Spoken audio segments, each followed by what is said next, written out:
Good afternoon आप सभी को। देरी होने के लिए क्षमा चाहती हूँ आप लोगों से। मैं रितु, आपकी सीटीपी टीचर, आप सभी का बहुत बहुत स्वागत करती हूँ फिलर फॉर्म पे। तो स्टार्ट करते हैं हम आज की क्लास। जल्दी जल्दी सभी लोग ज्वाइन होते जाइए मेरे से। तो आज की क्लास हम स्टार्ट करते हैं।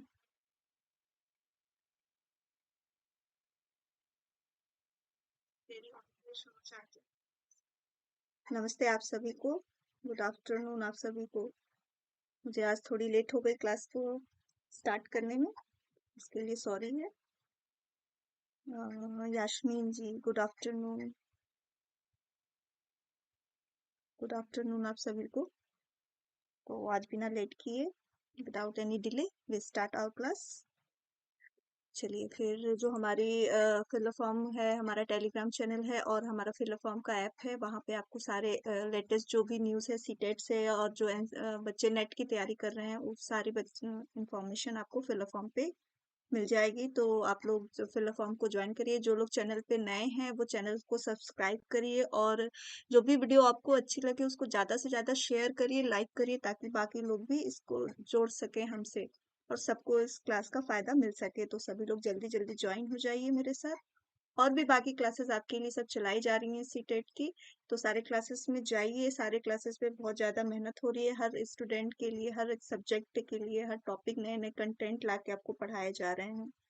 तो आगे बढ़ते हैं हम। तो हमारा जो सीटेट और एचटेट की तैयारी के लिए हमारी पूरी ये वर्क टीम है जो आपके साथ लगी हुई है आपके पेपर के प्रिपरेशन के लिए। तो 3 PM जो सीटीपी की क्लास वो मैं लेती हूँ, ऋतु। और बाकी आप लोग 9 बजे से ही हमारी क्लासेस स्टार्ट होती है वर्षा मैम की सोशल स्टडी से, और रात में 10 बजे तक ये आरती मैम क्लासेस लेती हैं। तो ये तो मैं आप लोग को हर रोज बताती हूँ, आप लोग को अच्छी तरह से अब समझ गए होंगे जो लोग मेरे साथ जुड़े हुए हैं। तो आगे बढ़ते हैं।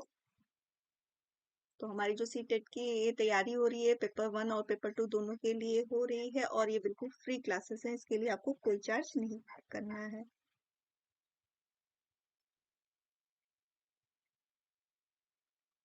अभी आवाज सही आ रही है?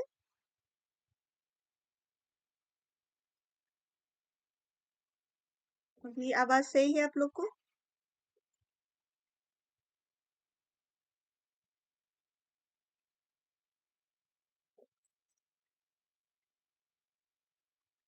एक बार आप लोग कंफर्म कर देना कि मेरी वॉइस आप लोग को सही आ रही है।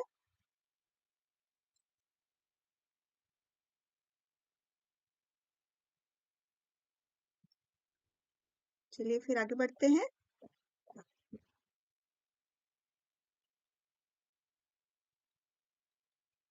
तो आज जो हम पढ़ेंगे वो पढ़ेंगे सूझ का सिद्धांत यानी इनसाइट थ्योरी, जो कि आपका बहुत इंपॉर्टेंट थ्योरी है आपके एग्जाम के लिए भी, और ये बहुत बार पूछी जाती है और ये लर्निंग से रिलेट है, इसलिए हमने पढ़े ये संज्ञानात्मक सिद्धांत। अभी तक हमने व्यवहारवाद को पढ़ा लर्निंग में, अब हम संज्ञानात्मक में, मतलब इन्होंने सूझ को मेन जो कॉन्सेप्ट लिया वो दिमाग को लेकर, यानी हम अपने सूझ के द्वारा हर कार्य को करते हैं, उसको इन पर फोकस किया गया।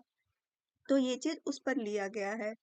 तो एक बार आप लोग कंफर्म कर देना कि मेरी वॉइस जो है आप लोग को बिल्कुल सही आ रही है या नहीं आ रही है, तो फिर मैं वॉल्यूम और बढ़ाऊंगी, क्योंकि मुझे लेट हो रहा था, मैंने जल्दी जल्दी क्लासेस स्टार्ट कर दी है।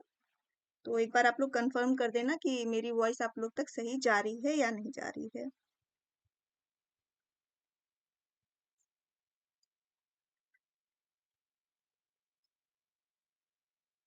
एक बार आप लोग कंफर्म कर देंगे तो मैं भी संतुष्ट हो जाऊंगी कि मेरी आवाज आप लोग तक सही जा रही है।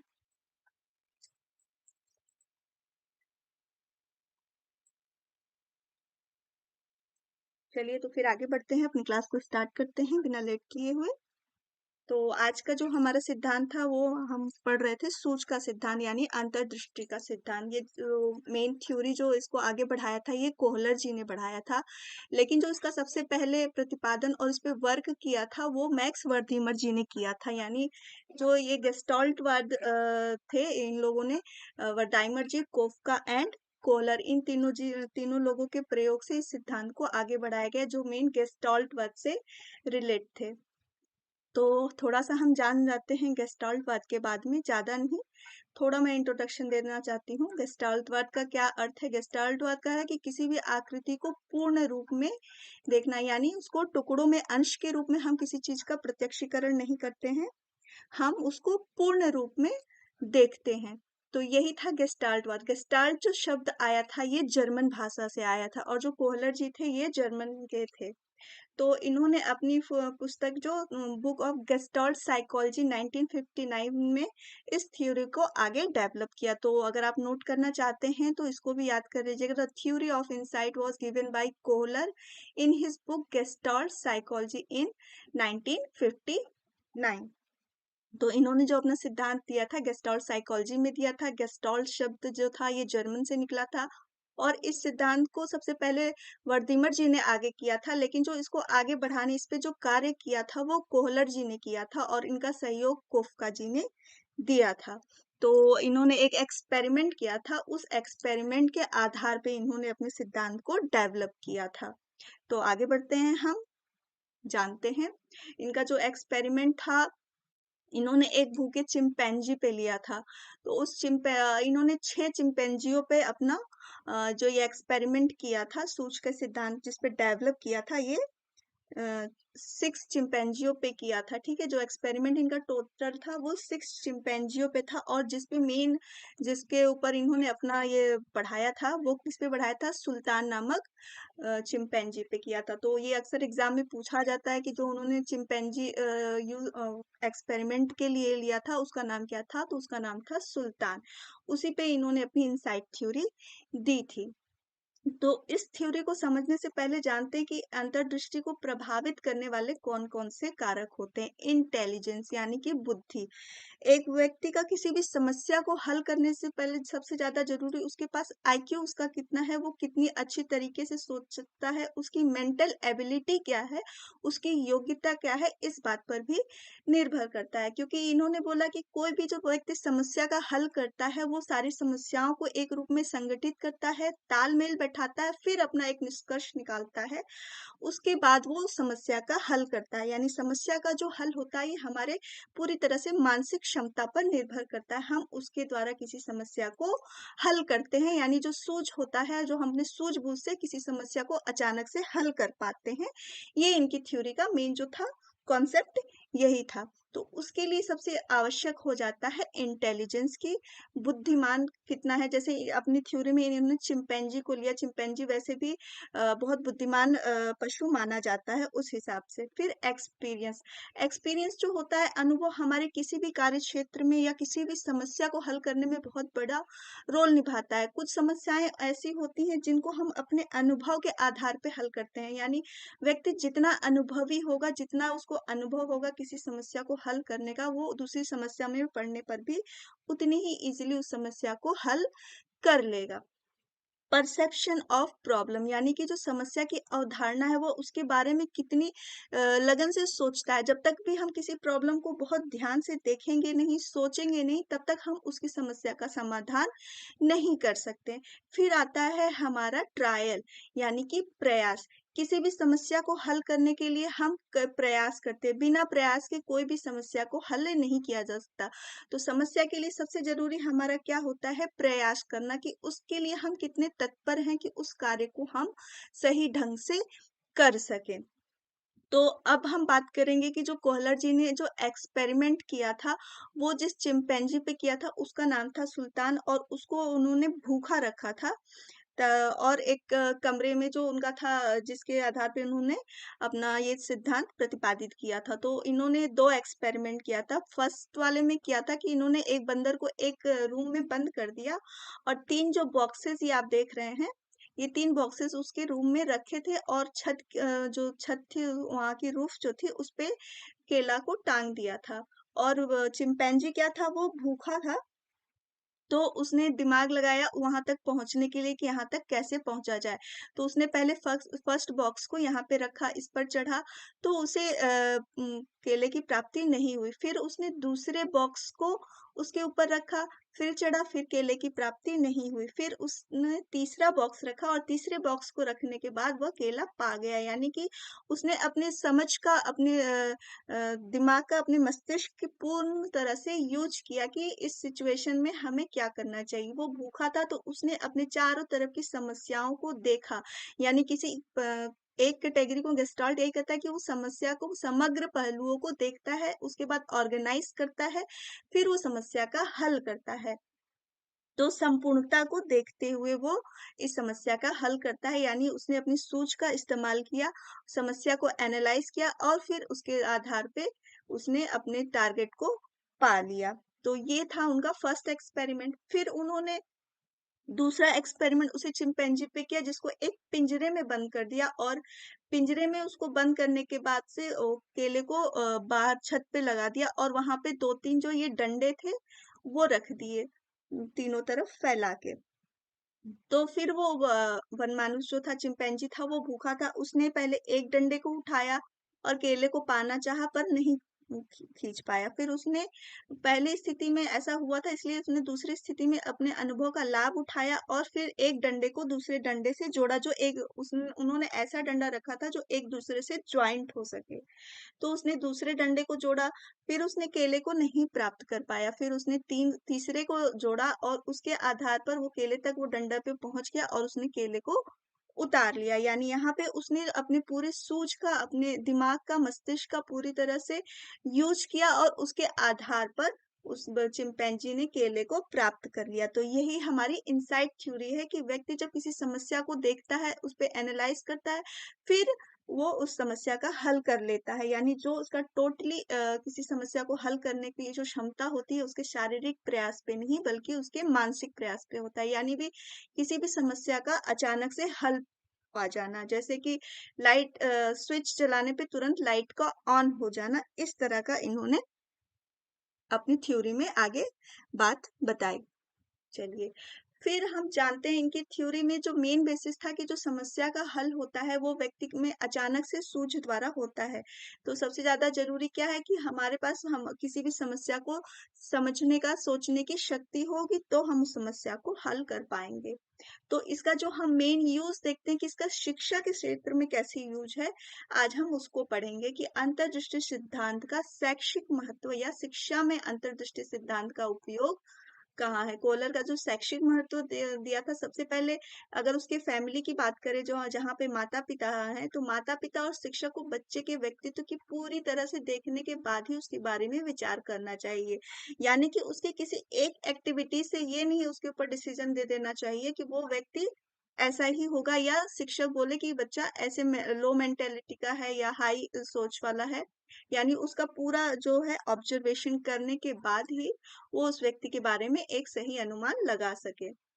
ठीक है ना। बच्चे के व्यक्तित्व का अनुमान उसके किसी एक कार्य से लगाना अनुचित है। यानी उसने किसी कार्य में बहुत अच्छा कर दिया तो हम इस पे नहीं कह सकते कि वो बहुत अच्छा है, या कोई कार्य क्लास में या किसी एक बार सब्जेक्ट में कम नंबर ला दिया तो हम नहीं कह सकते हैं कि वो बच्चा अब पढ़ नहीं सकता या वो अच्छा नंबर ला नहीं सकता। यानी उसके पूरे हर एक सब्जेक्ट को, उसकी वजह को, हर चीज को जानने के बाद ही हमें उसके बारे में निर्णय लेना चाहिए।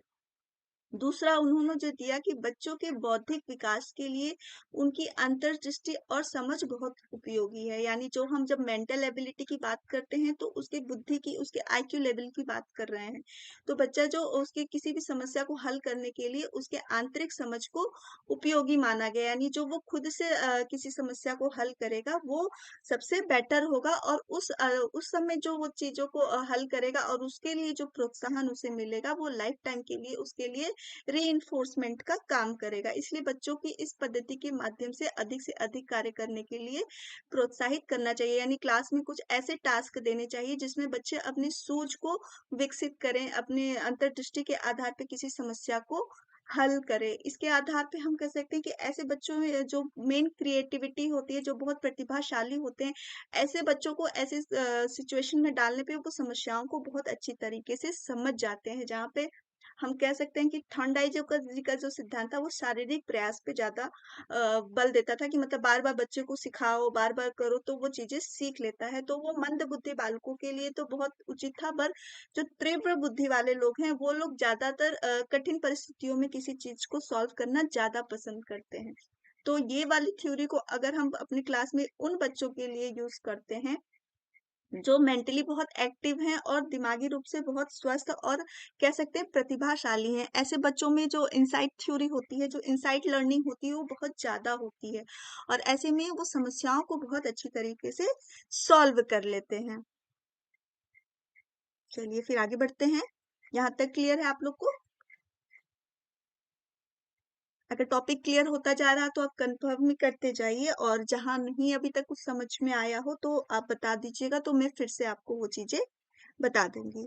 तो बढ़ते हैं आगे कि शिक्षक को छात्रों के पूर्व अनुभवों के, यानी जो भी उसके पहले से एक्सपीरियंस है, ठीक है ना, संगठन पर ध्यान देना चाहिए, क्योंकि अंतर्दृष्टि सीखने में अनुभव अधिक उपयोगी होता है। यानी हमारा जो पूर्व का अनुभव होता है वो नए ज्ञान को प्राप्त करने में हमेशा हेल्प करता है। हम उसके आधार पर उसकी तरह से किसी दूसरी समस्या में अगर पढ़ते हैं तो उस समस्याओं को हम बहुत अच्छी तरीके से हल कर पाते हैं। तो एक शिक्षक होने के नाते उन समस्याओं को बच्चे के जो समस्याएं हैं उसको संगठित करना चाहिए, उसके पूर्व अनुभवों को भी वैल्यू देना चाहिए, और उसके आधार पे वो जो समस्या का हल करता है उस पे विशेष ध्यान देना चाहिए। ठीक है। फिर नेक्स्ट जो हम बात करते हैं कि शिक्षक को सीखने में समस्या को सुलझाने के लिए अंतर्दृष्टि का उपयोग करना चाहिए।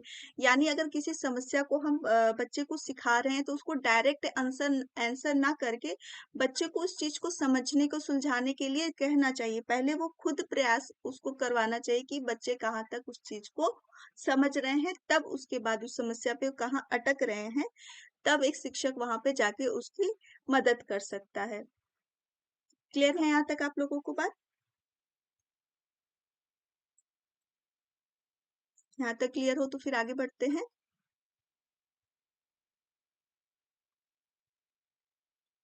फिर नेक्स्ट जो हम बात करते हैं कि छात्र में अंतर्दृष्टि विकसित करने के लिए शिक्षा का काम उनकी अंतर्दृष्टि के साथ संगत होना चाहिए। यानी वो कितना कुछ चीजों को सीखता है। हर तरह के बच्चे एक क्लास में होते हैं तो हर बच्चे को एक तरह से काम नहीं कर सकते, तो जो बच्चे जिस तरह के हैं उनके हिसाब से उस तरह का कार्य दिया जाए तो वो उन कार्यों को बहुत अच्छी तरीके से कर सकते हैं।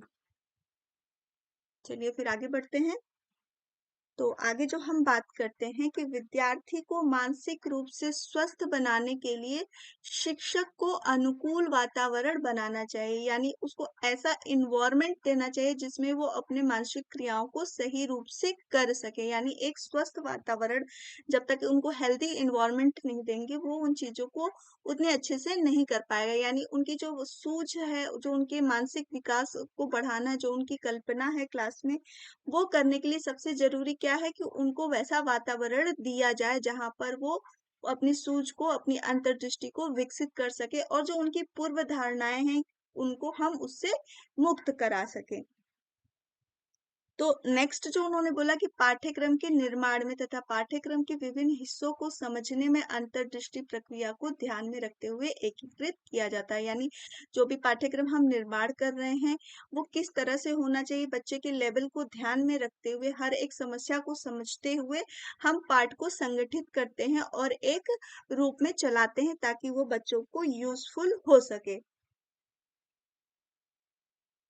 तो यहाँ तक आप सबको क्लियर है? कोई डाउट? अगर अभी कुछ ना क्लियर हो तो एक बार कंफर्म कर देना, मैं फिर से आप लोग को बता दूंगी। एक बार आप लोग कंफर्म करते जाना। और सभी को good morning, sorry good evening.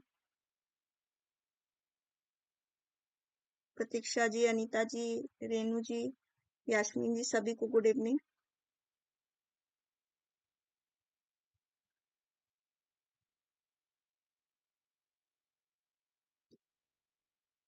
यहाँ तक कोई आप लोग को डाउट? एक बार आप लोग बता दे रहे हो, कंफर्म कर दो यहाँ तक आप लोग को क्लियर है।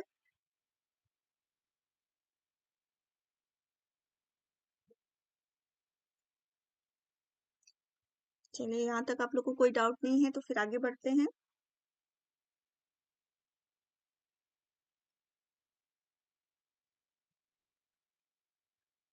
ठीक है, जो इनके इस थ्योरी की कुछ विशेषताएं हैं। इन arise suddenly while solving a problem. हम किसी समस्या का समाधान अचानक करते हैं, यानी वो पहले से हम कई बार प्रयास करके वो ऐसे नहीं करते हैं। मतलब जो भी समस्या है हमारे पास, उसका सॉल्यूशन तुरंत आ जाता है। हम किसी समस्या को देखते हैं, उसके बारे में ध्यान देते हैं, समझते हैं, एनालाइज करते हैं और फिर हम किसी समस्या पर अपना हल दे देते हैं। ये इनकी थ्योरी का जो बात कही गई थी वो था। दूसरा इन्होंने दिया था कि यह सिद्धांत प्राप्ति और स्पष्टीकरण या प्रकटीकरण में सहायता देती है, यानी जो हमको रिजल्ट मिलने वाला होता है उसके आधार पे हम ये हमारा जो पूरा प्रॉब्लम सॉल्विंग होता है वो हम उसमें हमको सहायता करता है। अंतर्दृष्टि की धारणा पर आधारित है, यानी जो भी हम समस्या हल करते हैं उस पे हम अटेंशन देते हैं, ध्यान देते हैं, परसेप्शन करते हैं, उसके बाद से हम समस्या को हल करते हैं। क्या हुआ साहिन जी, आपको नहीं समझ में आ रहा है या कोई प्रॉब्लम?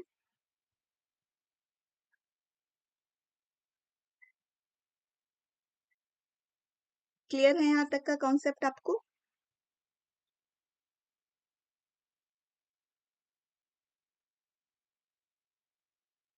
चलिए, आपको क्लियर ना होगा तो फिर मैं एक बार बता दूंगी, एक बार कंफर्म कर दीजिएगा। अंतर्दृष्टि द्वारा सीखना या काम की पुनरावृत्ति की जाती है, यानी जो हमने सीख लिया है उसको हम दोबारा से किसी दूसरे सिचुएशन में रिपीट कर सकते हैं वैसी ही समस्या आने पर। ठीक है। फिर इस सिद्धांत द्वारा लर्निंग ट्रांसफर को एक स्थिति से दूसरी स्थिति में स्थानांतरित किया जा सकता है, यानी जो हमने सीखा उसको दूसरी समस्याओं को भी हल करने में उस तरीके से हम उसको सीख सकते हैं। फिर पूर्व अनुभव की अंतर्दृष्टि को प्रभावित करता है, लेकिन यह प्रत्येक स्थिति में सही नहीं है। हमारा जो पुराना परसेप्शन है या जो एक्सपीरियंस है वो नए समस्या को हल करने में प्रभावित होता है, लेकिन यह हर क्षेत्र में सही नहीं है। कभी कभी ऐसी स्थिति होती है जैसे हम पहली बार उस सिचुएशन में पड़े और उस समस्या को हमने सॉल्व कर लिया पहली ही बार में। चलिए ठीक है, कोई प्रॉब्लम नहीं है तो बहुत अच्छी बात है। उम्र अंतर्दृष्टि को प्रभावित करती है, यानी कि वो कितना मैच्योर है ये तो हम जानते हैं कि एक छोटा बच्चा किसी समस्या को उतनी अच्छे से हल नहीं कर पाएगा, बजाय कि एक बड़ा एडल्ट हो, उससे बड़े उम्र का हो, वो समस्या को ज्यादा अच्छी तरीके से हल कर पाएगा। तो उम्र का भी एक जो होता है वो भी अंतर्दृष्टि को प्रभावित करती है, कि वर्षकों की तुलना में छोटे बच्चों पर ये कम काम करती है, क्योंकि उनके जो एक्सपीरियंस होते हैं, जो उनके सोच समझ जो होती है छोटे बच्चों की, वो कम होती है। वो अपने एज के साथ धीरे धीरे डेवलप होती है और बच्चों में विकसित होती है और बड़े लोगों में वो होती है। गुड आफ्टरनून उमर जी। चलिए, फिर व्यक्ति का बौद्धिक स्तर ऊंचा होता है, यानी जो अगर इनसाइट थ्योरी उन्हीं लोगों में ज्यादा डेवलप होगी जिनका आईक्यू लेवल बहुत अच्छा होगा। जब हम समस्या का समाधान अपने सूझबूझ पे अपने दिमाग पर करते हैं तो ही उसके लिए सबसे ज्यादा क्या, पूरा हमारा मानसिक योग्यता, हमारी मानसिक क्षमता ही उस समस्या को हल करने में सॉल्व करती है। जैसा मैंने बोला कि ये तीव्र बुद्धि बालकों के लिए बहुत उपयोगी मेथड है। अगर हम बच्चों को कोई समस्या देते हैं, उनको सॉल्व करने के लिए बोलते हैं, तो वो उसके ज्यादा अच्छे से कर लेंगे बजाय एक स्लो लर्नर के। तो इसमें बौद्धिक स्तर जितना ऊंचा होगा, वो बच्चा उतनी अच्छे से किसी समस्या को एक बार में हल कर सकते हैं, जिसके साथ उसके अंतर्दृष्टि का विकास भी बहुत तेज से होगा। यानी जो क्रिएटिव बच्चे होते हैं, बहुत फास्ट लर्नर होते हैं, उन लोगों को क्रिएटिव क्रिटिकल चीजों को सॉल्व करने में ज्यादा आनंद आता है, ज्यादा मजा आता है और वो उन चीजों को बहुत अच्छी तरीके से सॉल्व भी कर पाते हैं। तो इनसाइट थ्योरी के लिए भी सबसे ज्यादा इनसाइट लर्निंग की जो बात कहेगी, उसके लिए भी जो बौद्धिक क्षमता होनी चाहिए वो बहुत अच्छी होगी, तो बच्चा किसी समस्या को हल कर पाएगा। आप लोगों ने अक्सर ऐसे सुना होगा कि वो आदमी बहुत इंटेलिजेंट है, सबको सुना होगा वो तो किसी भी समस्या का हल कर लेता है। तो वो सब किस बेसिस पे होता है कि उसकी जो इनसाइट लर्निंग पावर है वो बहुत ज्यादा है, बहुत अच्छा है, ताकि वो हर समस्या को हल कर पाता है। तो ये जो थे उनके थ्योरी के बेसिक पॉइंट्स थे जो उन्होंने अपनी थ्योरी में दिए थे, और इस बात पे कहा था कि समस्या का जो समाधान होता है, व्यक्ति अचानक से ही अपने दिमाग, अपनी बुद्धि का इस्तेमाल करके उस समस्या को हल कर सकता है। यानी पूरी समस्या को एक रूप में देखता है, उसके ऊपर अपना चिंतन, एक विश्लेषण बनाता है और निष्कर्ष पर पहुंच जाता है। ये उनके सिद्धांत का मेन फोकस था, जो मेन मेन पॉइंट था मैंने इनके थ्योरी का आपको बता दिया। और इसका एजुकेशन में क्या क्या यूज है और इसको हम कैसे अप्लाई करेंगे, इसको भी मैंने आपको क्लियर किया। अब आगे जो हम एक और इम्पोर्टेंट थ्योरी पढ़ेंगे, एल्बर्ट बेंडोरा की सोशल कॉग्निटिव लर्निंग थ्योरी, यानी सामाजिक संज्ञानात्मक सिद्धांत और सेल्फ एफिशिएंसी, यानी कि खुद के ऊपर आदमी को कितना विश्वास है, वो कितनी अच्छे से किसी कार्य को कर सकता है, इसके बारे में इन्होंने अपनी थ्योरी के बारे में बताया था। तो इनकी जो थ्योरी है बहुत ही कह सकते हैं बहुत ही प्रभावशील थी और बहुत ही यूजफुल है, जो आज भी मानी जाती है और आज भी ये है किया जाता है। इसलिए माना जाता है कि आज भी हम लोग जो देखते हैं अपने समाज में, जैसा देखते हैं वैसा ही हम सीखते हैं, और हम देखकर बहुत चीजें देखकर ही ऑब्जर्व करते हैं और उसको सीखते हैं। आजकल जैसा आप सब लोग ने देखा होगा कि हम सोशल मीडिया से बहुत ज्यादा अटैच हैं। कुछ भी नई चीजें हमें सीखनी हो तो हम जाके वहां पे सर्च करते हैं, देखते हैं और सीख जाते हैं। तो इनके सिद्धांत जो था बेसिकली क्या था कि हम दूसरों को देखकर सीखते हैं और वैसा ही व्यवहार हम करते हैं। ये एक्चुअली संज्ञानात्मकवाद में भी आते हैं, क्योंकि इन्होंने बोला कि हमारी अपनी समझ होती है जो हम दूसरों को देखते हैं और अपने समझ के आधार पर निर्धारित करते हैं कि हमें क्या करना है, क्या सीखना है और क्या जानना है। तो इन्होंने व्यवहारवाद को भी पूरी तरह से रिजेक्ट नहीं किया, कुछ एस्पेक्ट वहां से लिए और फिर अपनी थ्योरी को आगे बढ़ाया। तो इनकी थ्योरी जो थी सामाजिक अधिगम सिद्धांत थी। तो आगे बढ़ते हैं इनकी थ्योरी के बारे में, कि इनकी थ्योरी को ऑब्जर्वेशन थ्योरी भी कहते हैं। यानी कि हम दूसरों से देखकर, दूसरों के व्यवहार को देखकर दूसरों से जितना सीखते हैं उसको प्रत्यक्षीकरण करते हैं, उसके आधार पर हम उसकी तरह व्यवहार करते हैं। People can learn by observing the behaviour of others and outcomes of those behaviour, यानी कि दूसरों को देखकर हम उसकी तरह व्यवहार करने की कोशिश करते हैं, उसकी बिहेवियर को हम अपनाते हैं। इसलिए इनके जो थ्योरी है उसको समझ का या प्रत्यक्षात्मक सिद्धांत भी कहते हैं, यानी दूसरों को देखकर। दूसरा इन्होंने दिया इमिटेशन यानी अनुकरण। Learning can occur without a change in behaviour, यानी कि जैसा देखा बिल्कुल वैसे ही बिहेवियर का नकल उतार कर करना, वो हमारा होता है अनुकरण का सिद्धांत। इनकी थ्योरी के अलग अलग नाम हैं जो मैं आपको बता रही हूँ। तो दूसरा इनके सिद्धांत का नाम है अनुकरण का सिद्धांत, यानी कि जैसा हमने बिहेवियर देखा बिल्कुल वैसा ही एडॉप्ट कर लिया। जैसे कोई लड़की अपनी माँ को बाल बनाते हुए जैसे देखती है, वैसे ही वो अपने डॉल के भी बाल बनाती है, करती है। तो ये क्या हुआ, उसने अपनी माँ का अनुकरण कर लिया। तीसरा इनके जो सिद्धांत है उसको मॉडलिंग का थ्योरी भी कहते हैं, यानी cognition play an a role in learning, यानी किसी को अपना मॉडल रोल बना लेना और फिर उसके जो उसके बिहेवियर है, उसकी जो क्वालिटीज है अपने अंदर लाना, ये हमारा होता है मॉडलिंग लर्निंग। यानी कि हम अपना किसी को जिसको रोल रोल मॉडल बनाते हैं उसकी तरह हम बनना चाहते हैं, ऐसा बिहेव करना चाहते हैं, ये हमारा है रोल मॉडलिंग लर्निंग। तो इस रोल मॉडलिंग आप लोग को समझ में आ गया कि हम किसी को अपना जैसे छोटे बच्चों में आपने देखा होगा कि किसी कार्टून कैरेक्टरिस्टिक्स को देखकर, जो भी कैरेक्टर है उसको देखकर उसकी तरह व्यवहार करना, उसके उसके गुणों को अपनाना कि मैं इसकी ऐसे ही बनूंगा, ऐसा ही करूंगा। तो वो वाला हो जाता है हमारा रोल मॉडल। कि मैं आजकल बच्चों में आपने देखा होगा कि छोटा भीम या लिटिल सिंघम जो सीरियल आते हैं, बच्चे कहते हैं मैं तो लिटिल सिंघम बनूंगा, मैं तो उसकी तरह पुलिस वाला बनूंगा, मैं भी ऐसे करूंगा। तो ये हमारा होता है रोल मॉडल, की किसी व्यक्ति को देखकर उसकी तरह का बिहेवियर अपने अंदर लाने की कोशिश करना। तो इनके जो सिद्धांत को और नामों से जाना जाता है उसको मैंने बताया, और ये किस बेसिस पे मानते हैं उसको बताया है। चलिए फिर बात करते हैं हम आगे। आगे जो इन्होंने अपनी थ्योरी का मेन जो कॉन्सेप्ट दिया था वो क्या दिया था, कि सामाजिक शिक्षण सिद्धांत उस सीखने पर केंद्रित है जो सामाजिक संदर्भ के भीतर होता है। यानी कि हम जो समाज में अपने देखते हैं, उसको जो देखते हैं, उसका जो केंद्र होता है वो हमारा समाज होता है, और वहां से जो हम सीखते हैं उसको अपने अंदर लाने की कोशिश करते हैं। उससे हम अपने समाज के द्वारा प्रभावित होकर हम बहुत कुछ चीजों को सीखते हैं। यह मानना था कि लोग एक दूसरे से सीखते हैं, यानी ये तो जनरली फैक्ट बात है कि हम अपने घर में अपने मम्मी पापा को, बच्चे भी अपने मम्मी पापा को देख के, बाहर के लोगों को देखकर बहुत कुछ सीखते हैं। जैसे आप सब लोगों ने देखा होगा, सुना होगा कि हम सब लोग अपने घर परिवार में दूसरों को अपना रोल मॉडल बनाते हैं, उनकी तरह बनना चाहते हैं, सीखते हैं। तो ये थ्योरी में उन्होंने बताया कि हम दूसरों को देखकर मतलब सीखते हैं, और ये इस पे भी होता है कि हम सीखते हैं तो अच्छी चीजों को सीखते हैं और बुरी चीजों को त्याग करते हैं। ये हम अपने दिमाग से सोचते हैं कि क्या चीज हमें लेना है और क्या चीज हमें छोड़ना है। वर्षा मैम की क्लास 9 AM से चल रही है। लाल जी सॉरी, लालजी वर्मा।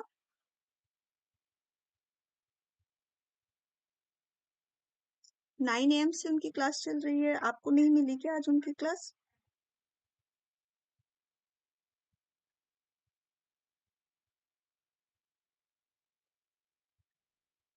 वर्षा मैम जो क्लास ले रही हैं 9 AM पे ले रही हैं, सुबह में, जिसमें अवलोकन संबंधी शिक्षा, नकल और मॉडलिंग जैसी अवधारणाएं होती है। यानी किसी को देखकर हम किसी कार्य को करना सीखते हैं, या उसकी तरह नकल करके बिल्कुल उसकी तरह करना, या किसी को रोल मॉडल समझकर जो हम काम करते हैं, ये अवधारणाएं उन्होंने शामिल की थी। अन्य लोगों ने अल्बर्ट बंडूरा के इस सिद्धांत को प्रमुख प्रस्तावक माना। यानी कि बहुत हद तक जो इनकी थ्योरी है बहुत ही ज्यादा आज के समय में मान्य मानी जाती है। क्योंकि जो आज हम जो बिहेवियर सीखते हैं, जो उसको सच समझते हैं, अपने समाज में दूसरों को देख के अपने रोल मॉडल एक लेते हैं, उसके बेसिस पे हम चीजों को सीखते हैं, समझते हैं और आगे जानते हैं, और उसके परिणाम को भी समझते हैं। ये सीखना भी हम कैसे सीखते हैं, अगर हम बात करें कि ये जो फैक्टर होते हैं ये हमें 3 एस्पेक्ट में सिखाते हैं। पहला हमारा होता है पनिशमेंट। पनिशमेंट ये खुद को भी मिलता है तो सीखता है, और व्यक्ति दूसरों को भी पनिशमेंट मिलते देख कर भी सीखता है। इसको अभी मैं क्लियर करूंगी। दूसरा जो होता है री यानी कि किसी कार्य को प्राप्त करने के बाद व्यक्ति को क्या प्रतिपुष्टि मिली या कितना अच्छा वो मिला, वो खुद को मिलने से भी सीखता है और दूसरों को मिलने से भी सीखता है, यानी ऑब्जर्व करता है। तीसरा होता है लर्निंग, यानी दूसरे की गलतियों को करते हुए देखकर भी हम सीख जाते हैं कि वो कार्य हमें करना चाहिए या नहीं करना चाहिए। फर्स्ट जो मैं बात कर रही हूँ कि पनिशमेंट, अगर किसी कार्य को गलत हम कर रहे हैं और हमें उसके बदले में पनिशमेंट मिलती है, तो जैसे एक बच्चे ने एक आदमी को आते देखा, वो सिगरेट पी रहा था और सिगरेट पीते उसने फूंक दिया। बच्चा उसे बहुत ध्यान से देख रहा था, उसको ऑब्जर्व कर रहा था। फिर बच्चे ने क्या किया कि उसने भी वो सिगरेट लिया और उसको मुंह में डाला, यानी उसको नकल करने लगा। फिर उसकी माँ ने तभी उसको देख लिया और उसको 2 चांटे लगाए कि नहीं, ये गलत कार्य है, ये तुमको नहीं करना चाहिए। तो यहाँ पे उसने पनिशमेंट के द्वारा सीख लिया कि ये कार्य गलत है, ये हमें नहीं करना चाहिए। और हम दूसरों को देख के कब सीखते हैं, जैसे घर में हम जैसे मेरे बच्चे हैं, अगर मैं एक को मारना स्टार्ट करती हूँ पढ़ने के लिए, तो बाकी सब भी शांति से बैठ जाते हैं। इसको अगर हम क्लासरूम में लें, क्लासरूम में जब बहुत शोर होता है और टीचर किसी एक बच्चे को बुलाकर तेजी से थप्पड़ लगाती है, तो बाकी के क्लास के बच्चे क्या हो जाते हैं, शांत हो जाते हैं, क्योंकि वो जानते हैं कि उसको पनिशमेंट मिल गया, यानी अब हमें शांत रहना है, नहीं तो अब हमारी बारी आ जाएगी। तो ये भी उन्होंने ऑब्जर्व करके देखकर सीख लिया कि हमें क्लास में अब शोर नहीं करना है। दूसरी बात की री यानी किसी कार्य को करने के बाद उसे जो इच्छा हो, जो उसके कह सकते हैं जो उसको संतोष प्राप्त करने वाला हो, वो मिल जाए, तो व्यक्ति उस कार्य को दोबारा से करेगा या सीखेगा। अगर हम हमारे जब घर में हमारे भाई बहन थे या मेरे बच्चे हैं, अगर एक बच्चे को अच्छा कार्य करने पे हमने उसे बहुत अच्छा उसको गिफ्ट ला के दे दिया, अप्रिसिएशन के लिए उसको कोई कार्य कर दिया, तो दूसरा बेटा भी वैसे ही सोचेगा या बच्चा वैसे ही सोचेगा कि इसको तो इस कार्य के लिए री मिला है, मैं भी ऐसा कार्य करूंगा तो मुझे भी मिलेगा। तो ये हमारा पॉजिटिव इफेक्ट देता है। क्लास में अगर कोई बच्चा फर्स्ट आता है, उसको बहुत अप्रिशिएट किया जाता है, उसके लिए उसको अलग से कुछ गिफ्ट दिया जाता है, तो बाकी बच्चे भी ऐसा सोचते हैं कि अब अगली बार हम भी ऐसा कार्य करेंगे ताकि हमें भी ऐसे मिले और हम उस गिफ्ट को प्राप्त कर सके। यानी उसने अच्छा बिहेवियर उस बच्चे से सीखा। ये होता है हमारा रीइंफोर्समेंट का कार्य कि दूसरे को देखकर भी सीख रहा है, खुद की गलतियों से भी वो सीखता है। तीसरा जो होता है देखना कि हम किसी बच्चे को अगर चलता हुआ देख लिया और पानी गिर गया, वो फिसल कर गिर गया, पीछे से दूसरा जो है वो ऑब्जर्व कर रहा है, तो वो उसकी गलती से समझ जाता है कि वहां पर अगर मैं जाऊंगा तो मेरा पैर फिसल जाएगा और मैं गिर जाऊंगा, तो मैं उस रास्ते से नहीं जाऊंगा। ये उसने क्या लर्निंग के द्वारा सीख लिया, यानी दूसरे को उस कार्य को करते हुए देख लिया कि उस कार्य को करने से उसको क्या परिणाम मिला, तो वो उस कार्य को आगे करेगा, वरना नहीं करेगा। तो ये जो हमारा होता था कि हम अधिगम किस 3 एस्पेक्ट के आधार पे कर सकते हैं, पनिशमेंट, रीइंफोर्समेंट एंड लर्निंग।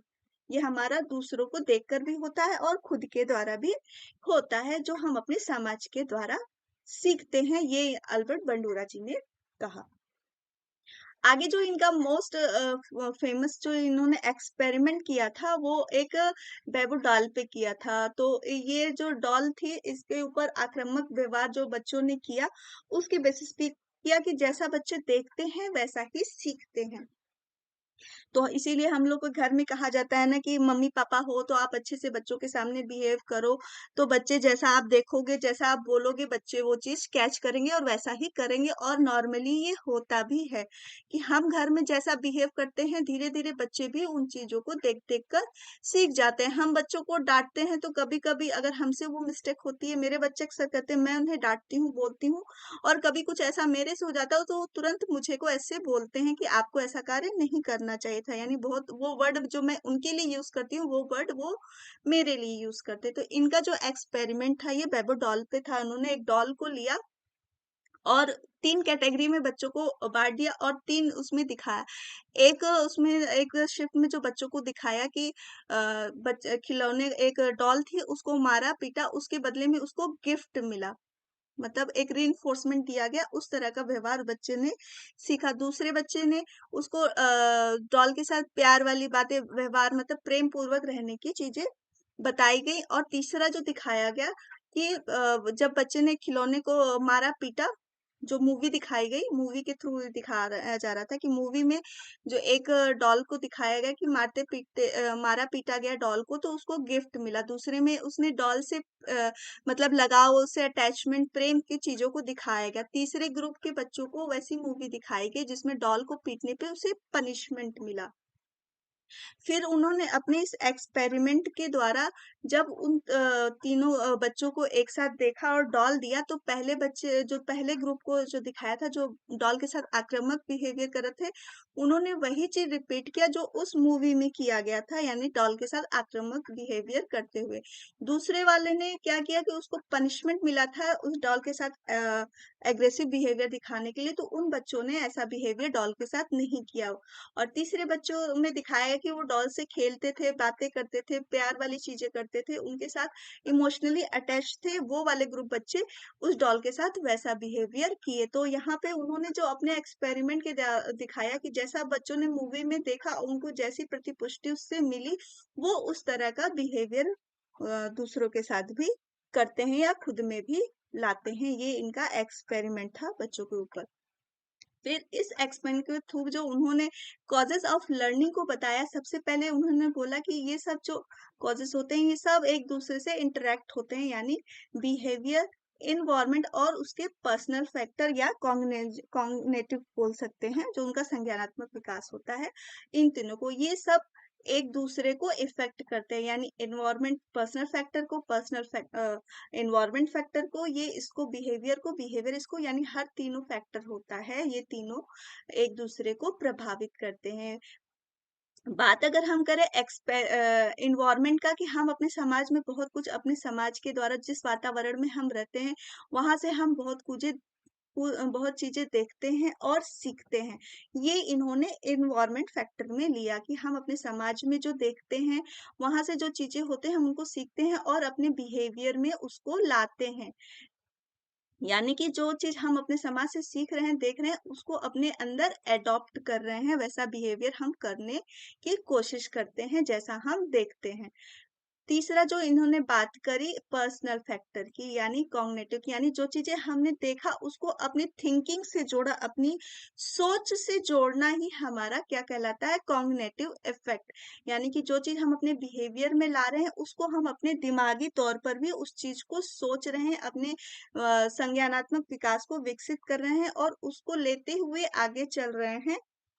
तो ये सभी फैक्टर एक दूसरे को प्रभावित करते हैं। यानी ये इससे भी प्रभावित है, इससे भी प्रभावित है, पर्सनल फैक्टर इन्वायरमेंट से भी प्रभावित है और इन्वायरमेंट पर्सनल फैक्टर से भी प्रभावित है। ये इनके थ्योरी के मेन 3 कॉजेज ऑफ लर्निंग थे। फिर इन्होंने इस लर्निंग प्रोसेस के 4 स्टेजेस बताए। पहला बताया अटेंशन, यानी कि अवधान। इसको अवधान इसलिए बोला गया कि हम अपने इन्वायरमेंट में या जहाँ हम कुछ सीखना चाहते हैं वहां पे बहुत सारी चीजें हमें दिखती हैं, लेकिन हमको जो चीज सीखनी होती है हम स्पेशली उसी पर ध्यान लगाते हैं।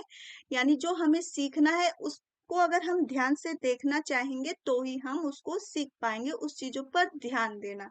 जैसे कि मैंने आपको पहले एक्सपेरिमेंट वो बताया था कि बच्चे ने उस आदमी को सिगरेट पीते हुए देखा, यानी बहुत ध्यान से देखा। फिर उसने क्या किया कि रिटेशन, यानी कि धारण किया, उसको अपने अंदर लाया, याद किया, अपनी मेमोरी भी कह सकते हैं, अपने याद में लाना। ये होता है रिटेशन। ये चारों प्रोसेस एक सीरियल में ही चलते हैं, इधर उधर नहीं चलते हैं। पहला हमने किसी चीज पे अवधान, अपना ध्यान केंद्रित किया, जिस चीज को मुझे सीखना है उस पे ध्यान केंद्रित करना। जैसे आपको इस क्लास को सीखना है तो आपको इस क्लास में आकर इस क्लास को पढ़ना, देखना, ये हो गया अवधान। फिर मैंने जो पढ़ाया उसको आपने अपने मेमोरी में, अपने दिमाग में धारण किया, ये हमारा होता है रिटेशन। जैसे उस बच्चे ने उस आदमी को देखा, वो सिगरेट पी रहा है, उसने अपने दिमाग में उसको धारण कर लिया। फिर तीसरा हमारा आता है मोटर रिप्रोडक्शन, यानी कि जो हमने सीखा है उसको हम बाहर कैसे अप्लाई करेंगे, वो होता है यानी प्रैक्टिस या फीडबैक। जैसे उस बच्चे ने उस आदमी को सिगरेट पीते हुए देखा, उस पे ध्यान दिया, फिर उसको अपने दिमाग में सेट कर लिया कि वो सिगरेट पी रहा है। फिर उसने क्या किया कि जैसे उस आदमी ने सिगरेट फेंका, उस बच्चे ने उस सिगरेट को मुंह में डाल लिया, यानी उसके प्रति जो उसने धारण किया था उसको प्रोडक्ट किया। कोई भी चीज जब हम सीखते हैं, अभी हम यहाँ पे पढ़ रहे हैं, आपने ध्यान दिया, इसको सुन लिया, धारण कर लिया, और जब इसकी बेसिस पे आप इसके क्वेश्चन जब सॉल्व करना शुरू करेंगे तो ये आपका होता है प्रोडक्शन। फिर फोर्थ आता है हमारा मोटिवेशन, यानी कि किसी कार्य को करने से अगर हमें अच्छा मोटिवेशन, प्रेरणा ना मिले तो हम उस कार्य को दोबारा नहीं करेंगे।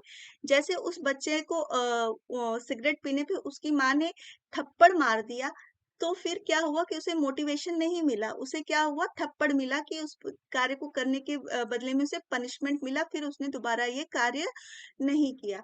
लेकिन अगर हम पढ़ाई की बात करें तो यहाँ पे अगर आप इस कॉन्सेप्ट को समझने के बाद, इस क्लास को समझने के बाद आपने इस क्वेश्चन को सॉल्व कर लिया, तो आपके लिए ये हुआ कि मैंने इसको पढ़ा और मुझे ये सॉल्व हो गया, तो मैं आगे के भी क्वेश्चन पढ़ के इसको बहुत अच्छे से सॉल्व कर सकूंगा। तो उसे ये कार्य को मोटिवेशन मिला और उसने फिर अपने कार्य को आगे बढ़ाया।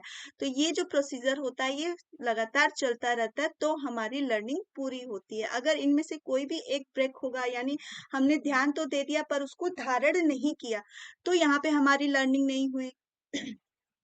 हमने ध्यान दिया, उसको धारण तो सोच भी लिया, लेकिन उसको फिर हमने यूज ही नहीं किया, उसको कहीं जाके पढ़ा, आज हमने पढ़ा दिया, फिर आपने इसको प्रैक्टिस ही नहीं किया, समझा ही नहीं, सॉल्व ही नहीं किया, तो यहाँ भी हमारी लर्निंग समाप्त हो जाती है, नहीं हो पाएगी।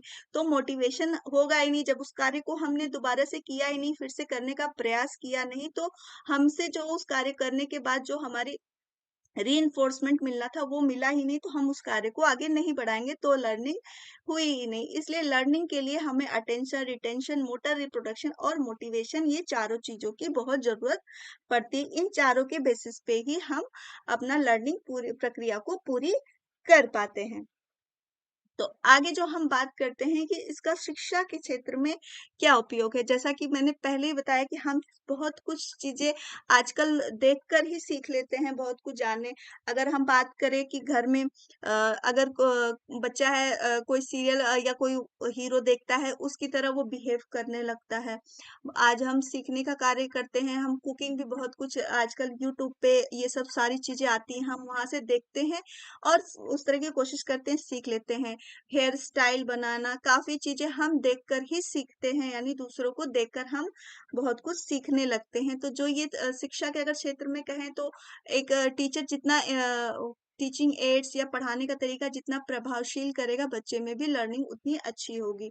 तो यहाँ पर क्या है, student often learn a great deal simple by observing other people. छात्र क्या होंगे, एक दूसरे को देखकर अच्छा सीखेंगे। जैसा मैंने आपको बताया कि वो पनिशमेंट और रेइंफोर्समेंट जैसा बच्चे देखेंगे, जैसे उनको मिलेगा, वो उस तरह से एक दूसरे को देखकर ज्यादा अच्छा सीखने की कोशिश करेंगे। यदि उसका पीयर जो है वो बहुत अच्छा बेटर कर रहा है, तो उसके अंदर भी ये भावना आएगी कि मैं भी उसकी तरह अच्छा कर सकता हूँ।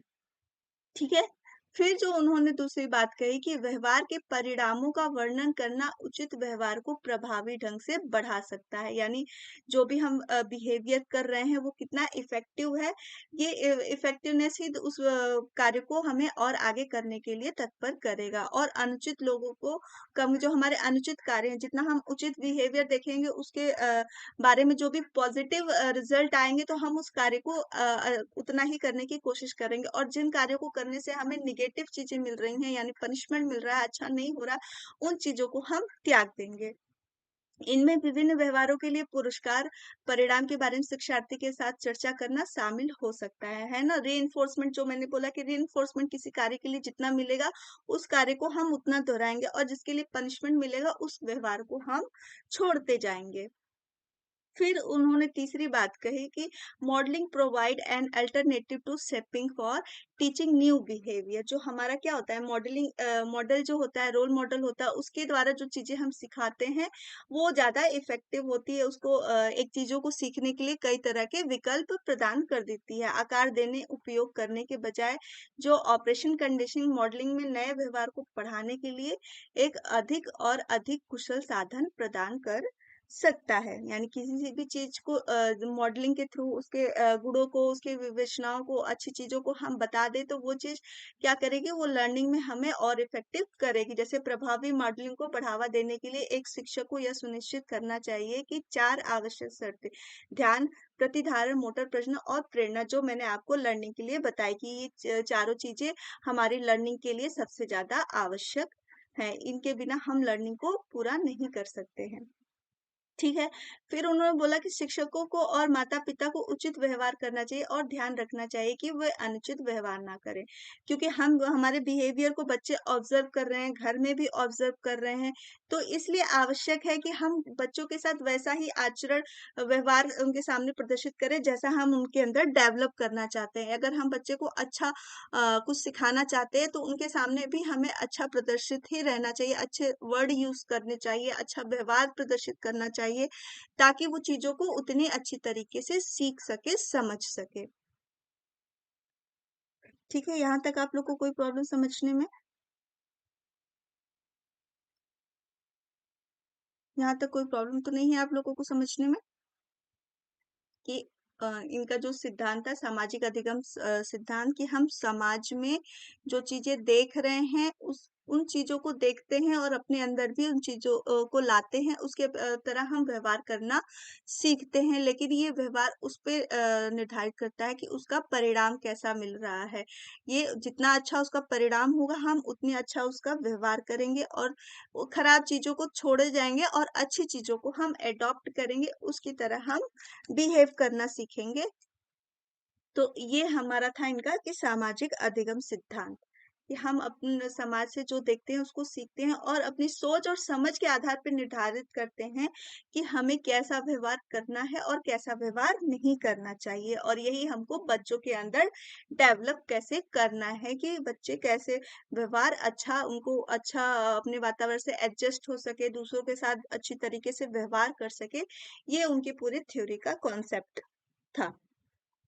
यहाँ तक आपको समझने में कोई दिक्कत?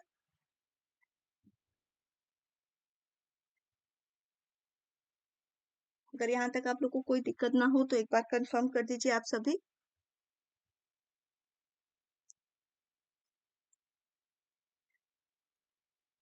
एक बार आप लोग कंफर्म कर देंगे तो आप लोगों से एक चीज में पूछना था कि अभी तक मैंने जितना पढ़ाया उस पे मैं आप लोग के लिए एमसीक्यू कराना चाहती हूँ, क्योंकि मेरे लगभग आपके 25 टॉपिक मैंने करा चुके हैं, पढ़ा चुकी हूँ। तो अब उन टॉपिक के बेसिस पे मैं आप लोगों से एमसीक्यू कराना चाह रही हूँ। एमसीक्यू से क्या होगा कि जो कॉन्सेप्ट आपका क्लियर नहीं हुआ है वो भी मैं क्लियर करते चली जाऊंगी और आपका प्रैक्टिस भी होता चला जाएगा। तो यहाँ तक कॉन्सेप्ट आपका क्लियर हो गया हो तो एक बार कंफर्म कर दीजिए आप सभी लोग। और कुछ ना समझ में आया हो तो वो भी आप बता दीजिए, तो मैं एक बार फिर से बता दूंगी। और एमसीक्यू के लिए भी बताइएगा कि कल से क्या मैं आप लोगों के लिए एमसीक्यू लाऊं। एमसीक्यू आप लोग करना पसंद करेंगे?